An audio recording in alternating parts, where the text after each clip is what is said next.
So Just is it on? go ahead. It's on. Okay, so Just today give we're gonna us a 30 seconds. start on Chaf Gimel 23a. And what we learned yesterday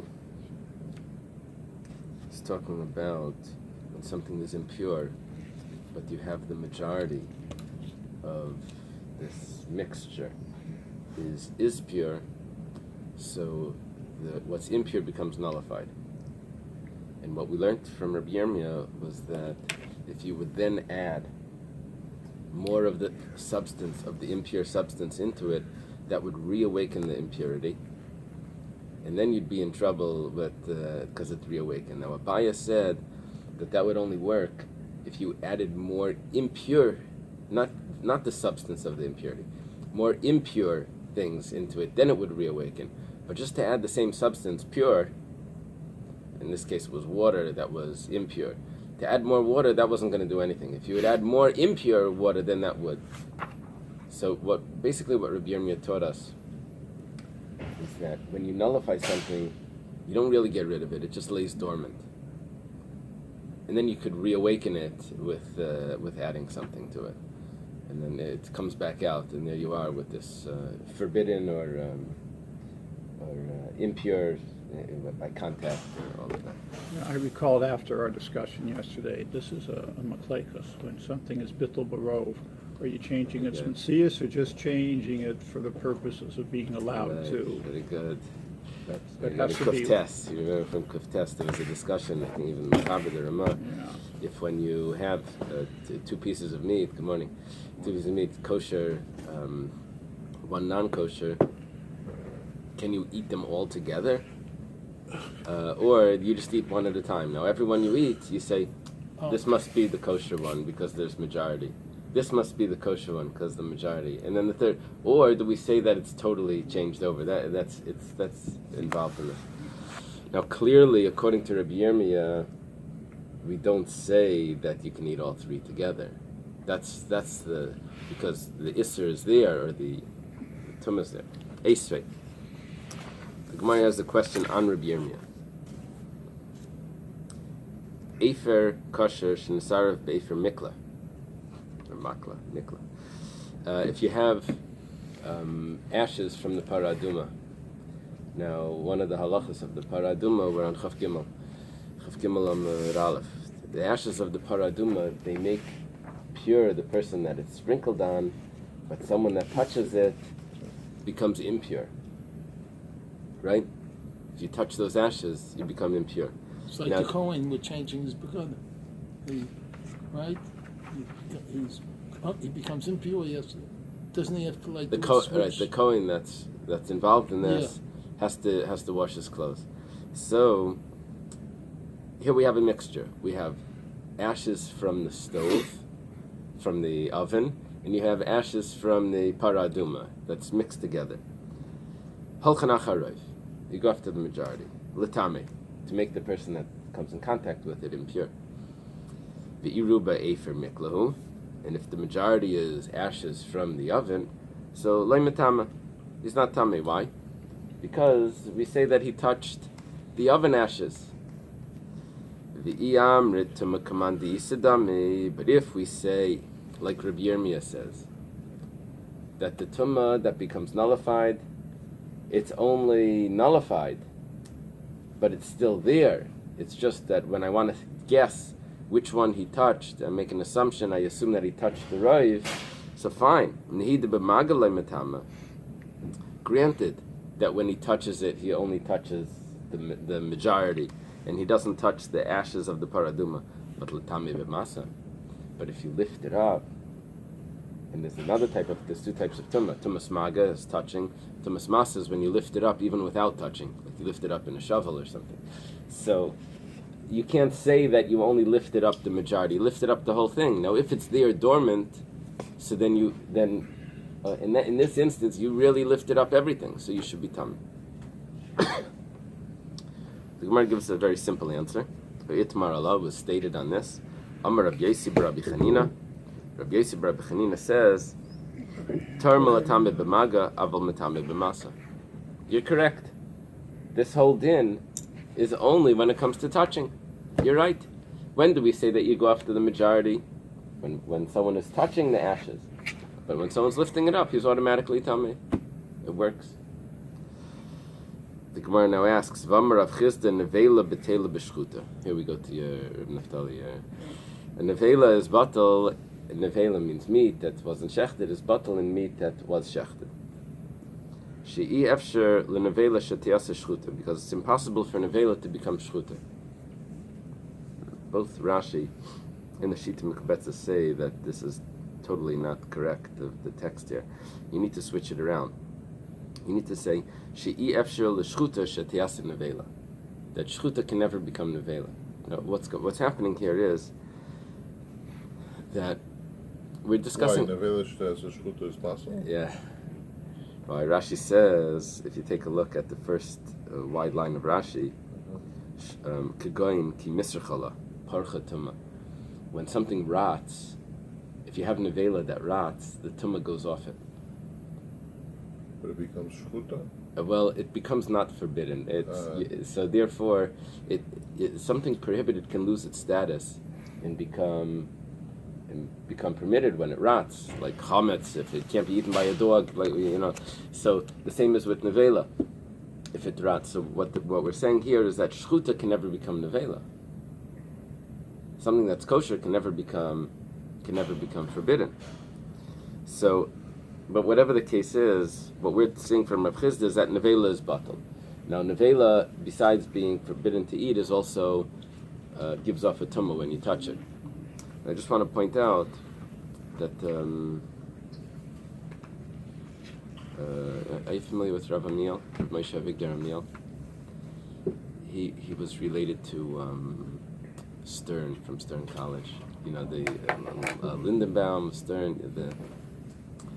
His daughter is Mrs. Stern. But anyway, he was the chief rabbi of Tel Aviv, and he wrote spectacular svarim. Midas L'Cheker Halacha, it's called. In his introduction, so he discusses bittul, and he says that we always say that something prohibited is batal in something that's permissible. Something that's prohibited is batal in something that's permissible, but we never say the opposite. We never say that something that's permitted is batal in the prohibited, and it becomes prohibited. That we never say. So his logic for this is that everything at its status quo, on its base level, is permitted. Then it gets its independent identity. It gets its uniqueness. This is prohibited. This is prohibited. But once you nullify it, it loses its uniqueness and it goes back to the status of. So in other words, all prohibited things are just an added, temporary. So it could be this fits with Chassidus. Now the way you put it like that, because Chazer is that it returns back.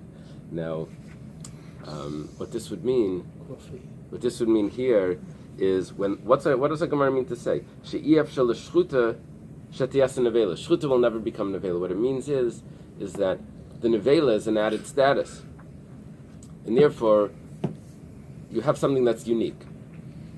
Then you throw it into a majority, so it loses its uniqueness. It becomes like everything else. That would be the explanation here. What the Gemara is doing. Remember, I told this to Rabbi Shachat in Los Angeles. He says, "What? You want to tell me that pig is really cow meat and it just has some little added thing to it? No, pig is Pig is pig. How do you spell that person's name? Amiel, Amiel. In Hebrew. Oh, is it Aleph Mem Yud Aleph Lamed? The analogy of pig is not the same as what you just said, because what you're saying is where status changes in something that always had the potential for being kosher. The pig never had the potential for being kosher. It's 100% treif as can be. But the way Reb Chaim was saying is that it's really temporary. Yeah, because when Mashiach comes, it wonderful. comes back. So when Mashiach and Ram come already, all right, and then we'll change everything. In Olam Hazeh, until Mashiach comes, it's as treif can be. Right. So and then in like Tanya, it it doesn't fit with what it says in Tanya, because in Tanya says that the life source of something that's not kosher is totally different than something that is kosher, the gimel klipas atmeis or kedusha or klipas naiga or whatever. So that doesn't fit to say that, oh, you throw it into something else and it goes back to its essence. No, it doesn't. It has a different essence. It doesn't fit perfectly with that. Now the kasha over here is nehida b'magalemitama. I granted that when I take nevela and I throw it into a mixture of shchuta, so when you're going to touch one of the pieces of meat, I'm going to say, which one did you touch? You touched the majority. You touched the shchuta, or one that came from the majority. You touched, so you're not tamei. However, l'tamei b'masa, according to Rabbi Yomi, that says even when something is nullified, it's only laying dormant because it's overpowered, but it itself is still there. See, that's the pshat in bittul. Even in Chassidus is two taichin in bittul. Bittul could mean that it's bottled to something. I have something so much stronger, so it's bottled to that. Or bittul could mean that it's not that it's bottled to something; it's bottled because it itself isn't here. It itself is bottled. It loses itself, not because of something that's much stronger. So that's the. Over here we're saying that it's bottled to something, but it itself is still there. It's just you have so much of the other thing. So here, but if we say that it's just laying dormant because it's overpowered by something else, so when you lift it up, the fact is you lifted up something that's tummy. Why are you not tummy? By nevela. Amalei. So he said back, who is the Amalei? Amalei must mean Rav Dimi or Abaya. He said to Abaya. Rav Dimi said to Abaya. This was like a long time ago, this Amalei. This is like, yesterday, at the beginning of yesterday's daf. So Rav Dimi says back to Abaya, Atun bid Rav Chizda masnisu. You're teaching this from Rav Chizda, but Anan, but us, bid Rav Chia masnin. We learned this from Rav Chia, and Rav Chia has an added phrase into this, which goes like this. Tani Rav Chia taught in the Braisa, in his collection, that nevela v'shchuta b'tela zu b'zu. That a nevela and shchuta are nullified one in the other. V'itmar Allah, and we had a statement on that. You don't like the zu b'zu? Because the zu b'zu means that it's nullified both ways. V'itmar Allah, and it was stated on this, Amar Rabbi Yossi bar Rabbi Chanina, Tor milatame b'maga, aval metame b'masa. The same answer that we gave before. Yes, your question is true. That granted, when you touch it, which one did you touch? You touched the majority. But when you lift it up everything. So you takatame. So that whole case is not a question because you're right. That in that aspect, when we said that it's tahar, it's only tahar for maga. V'hadetnan, Rabbi Eliezer ben Yaakov Rabbi Eliezer ben Yaakov says, was taught in our Mishnah, Behema Gasser Shafach Dam Reza Tikaver V'Nifter Mina B'Chera. If you have a large animal that has a discharge of blood, a thick discharge of blood, a clot of blood, so then we say that clot of blood needs to be buried because we assume that was a miscarriage, and that was the firstborn. And the following animal doesn't need to be, is not a bechar. This is probably, this question here is probably the reason for the whole Gemara to be here. So what does this Gemara have to do with anything, with bechar? But it's because of this question that we're asking now that we put this Gemara in Bechoros. Notice now we're using our Mishnah to have this discussion about bittul. B'tani Reb Chia, and Reb Chia taught about this. We said that you bury it not because of tumah. You bury it because we want to make it known that to be mefarsim. Very good. Reb Chia taught that it's eina metamalei b'maga b'lei b'masa. It's not tamei. You hear the question already? It's not tamei for touching or for lifting. Mar says, Amai. There's the Bach. Dinihid b'magalei metama, but titma b'masa. Why is it not metame b'masa? Okay, so it was batal. That's only for touching. But when you lift it up, what did you lift up? You lifted up the it's got to be in there, the piece of nevela, which was the firstborn. You had to have lifted that up. It should be tamei from b'masa. But didn't you say several lines back about something being totally destroyed didn't count Oh, very just good. on this page. Yeah. So if it didn't count there, then it didn't count back when we learned it a day ago, a daf ago, in which case there ain't Now nothing it's there. gonna count. The But ain't nothing no, there. No. At this point in the Gemara, it thinks that it's not totally destroyed. It's just in there, and it's not rotten. It's just in there, but it's overpowered because we said it was bittul, right? He said it was bottle. Okay. That's what we're thinking right now. It's ishtik. This is. Tell me again. This is Rabbi. How often is Rabbi Yirmiyah ishtik? It's like No, it can't be Rabbi Yirmiyah because Rabbi Yirmiyah was in Eretz Yisrael. You have that it's Rabbi Yirmiyah was ishtik. Yeah. You see what's going on here. It's going back. So who's telling Rabbi Yirmiyah this? Rabbi Dimi? Just says the Gemara. Uh-huh. There's two ways of learning this Gemara because you have used these pronouns. We don't know. It's very rare for Rabbi Yirmiyah to be ishtik. That's like, wow. I don't think it's going to end like that. He's a Dilma- fire person. Okay. Dilma- Rabbi. It says, it says Dilma Vadai. Maybe I for like sure. the way you described it. They take out the Vadai because you can't say maybe for sure. Dilma Shani Hacha Dahavale Tamasrucha. The Gemara gives Dr. Stein your answer. Maybe the reason over here why. Maybe the reason over here why it's not mitama b'masa.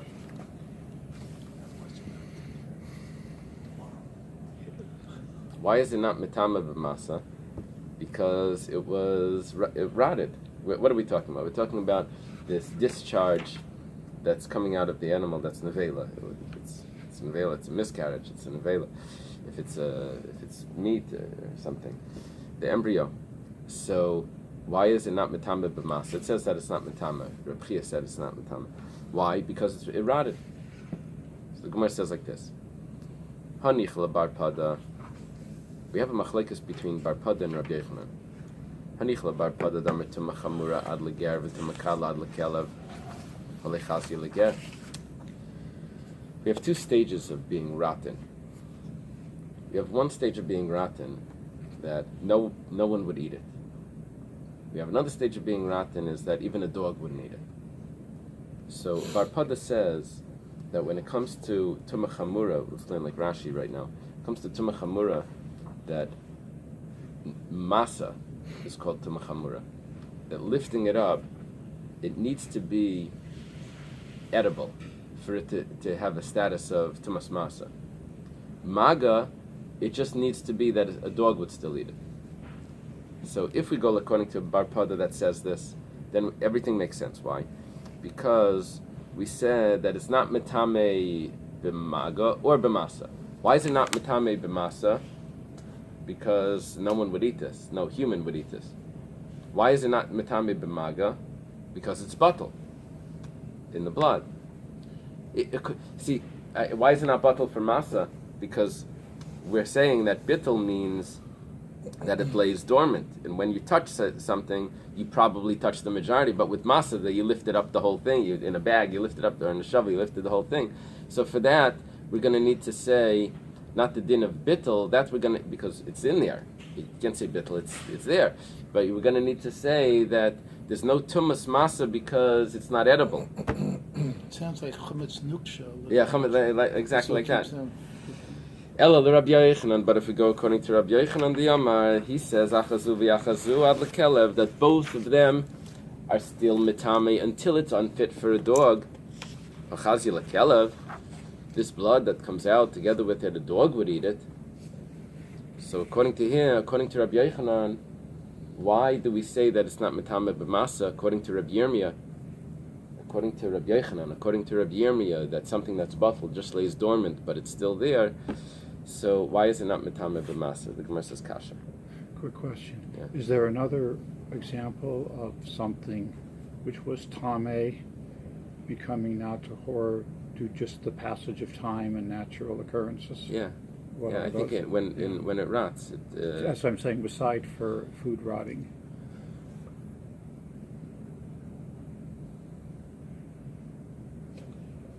Look, it's always when vessels break, they all become tar. How about human body? human body, when it rots, Once it rots, if it's collected, and it's just bones. and it's only, then it says kazayas rekev.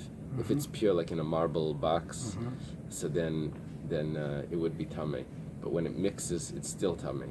When it mixes in with other dust, then it would be tar. So it's then really only by why nevela. Why are these old cemeteries still considered tamei? Maybe if the bones are still there, I don't know. Now this is really a din by nevela, as we're going to see, because we're going to quote a pasuk that we learn this from nevela, that it needs to be edible, as we'll see in a minute. Okay, we learned this according to Rashi, that tumas masa, lifting it up, the tumah that someone gets from lifting up something that's a carcass of an animal, that's needs to be, according to Bar Pada, that needs to be edible. Ruya leger, needs to be fit to give to a non-Jew that's living amongst you. And tumas maga, it's batal. For tumas maga, it's batal. Okay, now we're going to go back and explain this.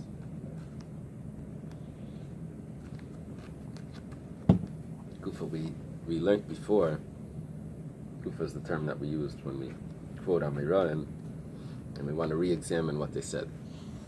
Bar Pada said, Tumah Chamura ad leger. Tumah Chamura, which we said was masa, carrying it, that gives off a tumah, that needs to be fit to be given to a non-Jew that lives amongst you. Tumah kal ad lekelev. However, for maga, it needs to be still fit for a dog to eat. Once it's not fit for a dog to eat, then it's nothing. But if it's fit for a dog, it still exists. So then, there still is tumas maga. Rabbi Yochanan says that even for tumas masa, if it's fit for a dog to eat, so it still gives off that tumah. My timer.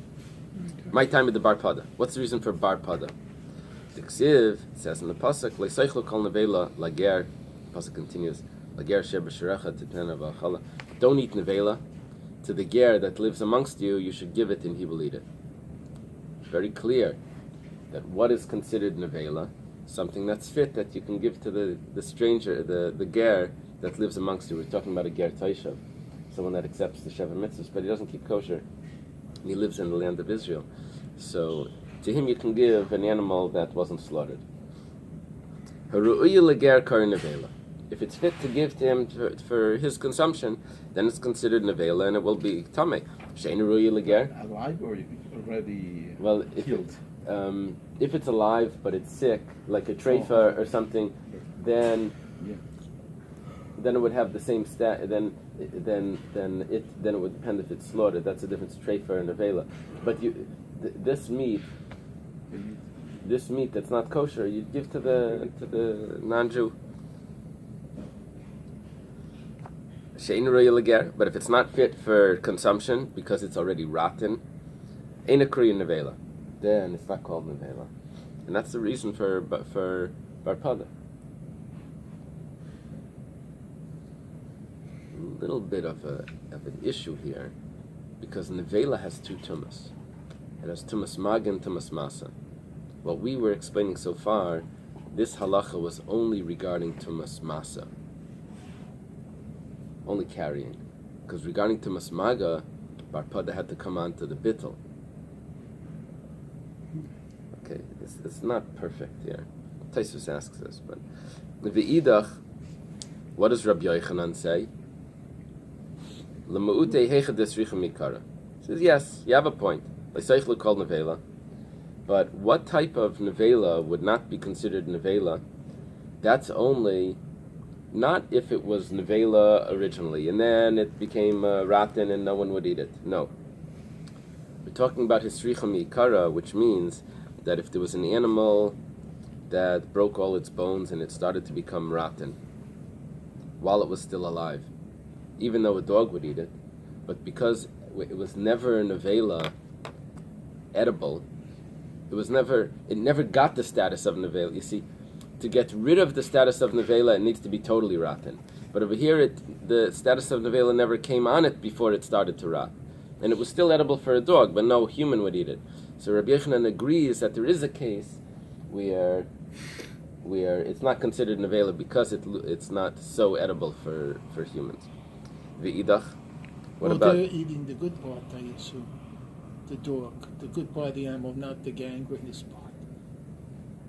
In other words, Yeah, I hear you. the animal has I hear you. dry gangrene on the bone, so therefore it's a nevela, but it's still alive. So the dog would, or if it would then die, the dog would eat the rest of it. It's a very good question, and I don't know how the Gemara wants to divide it up. I don't know if you have a piece where half of it is rotten and this, if that means that it's rotten, but half of it is still nevela. Sounds like Or do you look at it? Yeah, I don't know how to divide this up, because practically when we would see a piece of meat, we would say 1 second.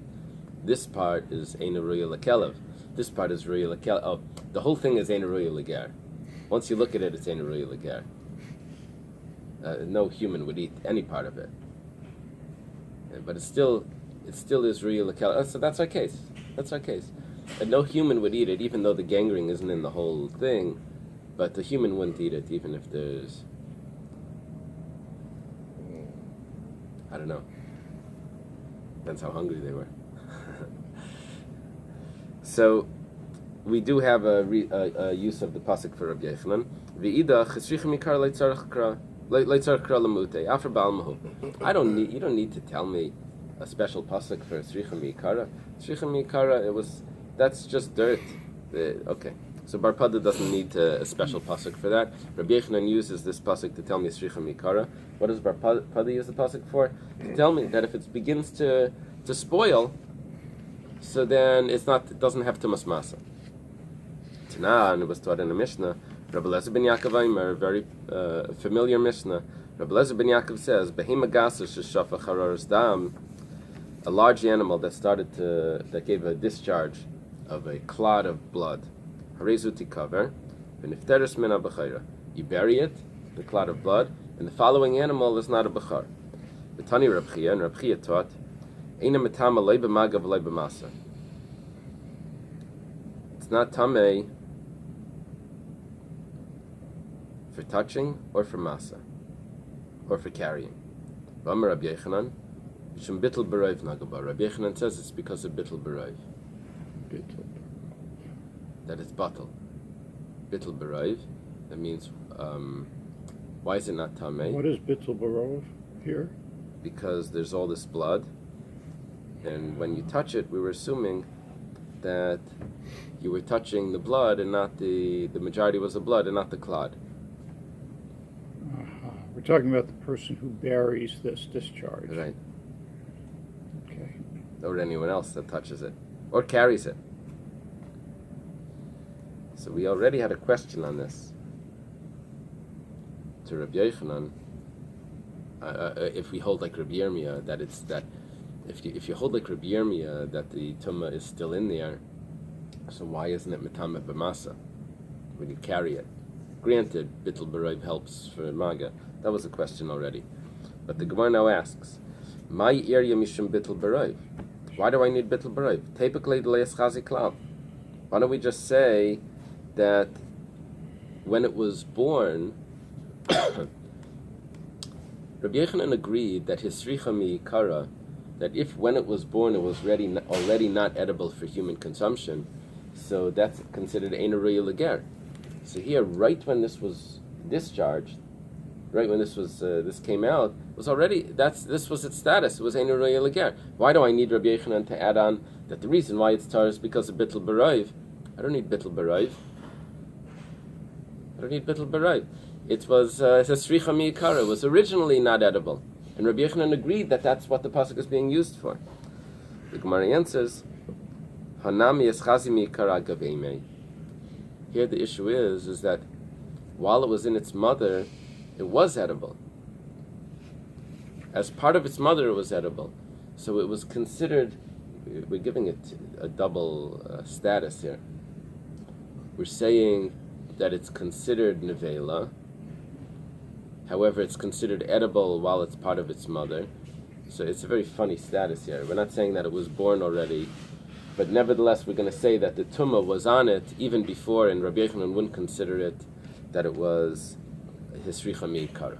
What if it was born and then it was either like Kelev comes and eats it. Yeah. So when it comes to a dog, granted there would be Because it's still royal Kelev, don't we? I mean, yeah. cows eat the placenta. What the what dogs. what Rabbi Yochanan, what we're doing here is we're saying that according to Rabbi Yochanan, Hisricha Mikar, it's not nevela. It's not nevela. It doesn't have the status of nevela. Never did, never has. Right. Now, Taisvis has a very strong question on the way we learned it until here. Taisvis down here, and there's a huge problem with this Gemara, like a major issue.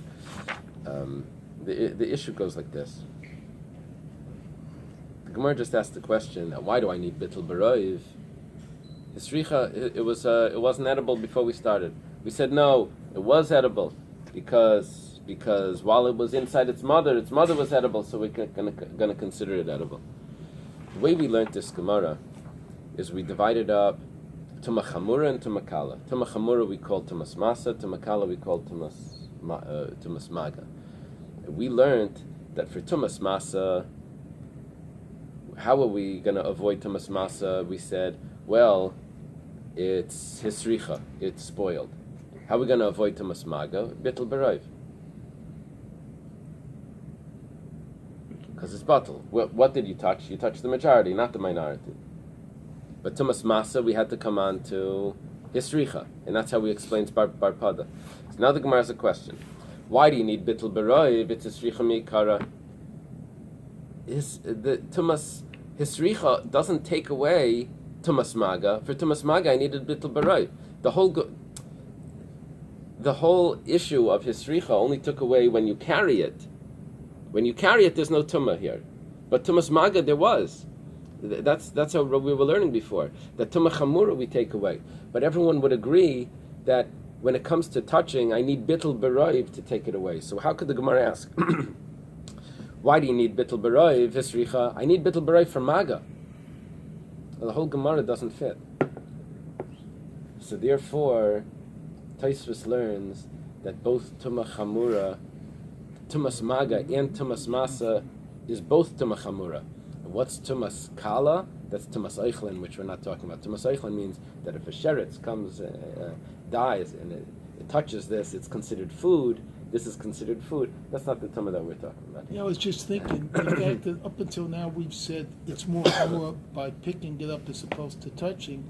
That's not necessarily true, because if you felt this is really a tummy thing, then even touching it would be the same. That's the kasha. That's what Taisvis asks when he says on kol nevela haruya leger is called nevela. If it's edible, it's called nevela. If it's not edible, it's not called nevela. Well, guess what? Maga is also the issue of nevela, and if it's not edible, you shouldn't have maga either.